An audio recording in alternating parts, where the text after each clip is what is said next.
So, back to Brojo Builds. Welcome. So I'm gonna talk about two things here. My previous video, I talked about tapping all the holes, but I should have specified specifically: do not tap your head bolts or your mains with a normal tap. You only use a chasing tap or a thread chasing set. Or you can even take a bolt and you cut a groove into the bolt and use that to clean the threads. Do not use a tap. A tap will remove too much material off of, especially mating surfaces where you're going to be using torque. You're going to be torquing down onto. There's to be more material for there, or else you pull threads out. So, but like, let's say your oil pan rail is not desirable, but I mean that you tap your timing cover, stuff that's not going to be getting essentially torqued down to actual foot pounds. Um, so after we got that out of the way, um, I wanted to show you.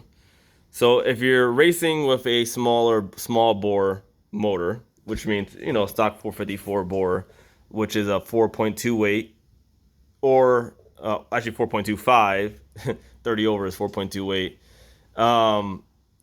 You need to, well, you don't need to, but if you want to get the most performance out of your combination, you need to do what I did here and cut pretty much a lot of factory build blocks already have it on there. Now, already had the groove. The head gasket itself even has the relief for it. And then let me back up real quick so I'm not talking way too much. Ugh.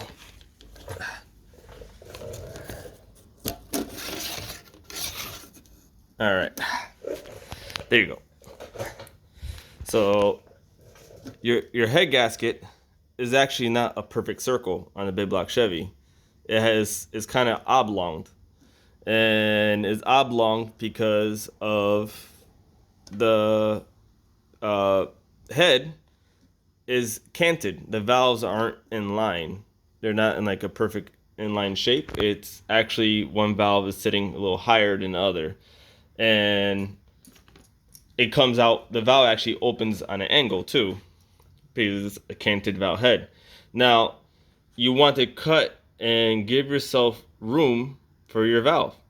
That's actually going to help your head actually flow more, and you make more power at the end of the day because you're giving more room for your valve to be relieved on.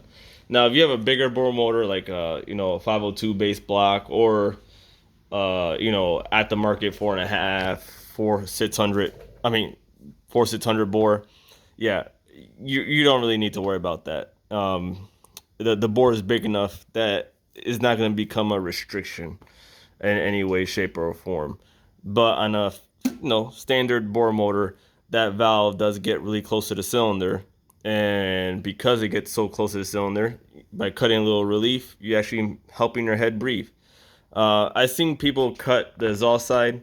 It's really not necessary. It's necessary mostly on your intake side, and that gets your bib block breathing a little bit better. So I'm gonna put this as a part 1.5, but just a short video between this one and the next, mostly because I wanted to emphasize you do not tap your head or mains. You cannot use a normal tap for that to clean those threads. It's better to use an old bolt, cut a groove, or use an actual thread chasing. You do not want to remove any material off of those holes because you're going to have some problems. And then again, after you, on the head side, a good machine shop would already, will clean your upper deck surface. They'll cut the chamfer for each thread. So mine already did that. I just touched it up. So that being said, Brojo Bills, like, share, and subscribe, and ring the bell.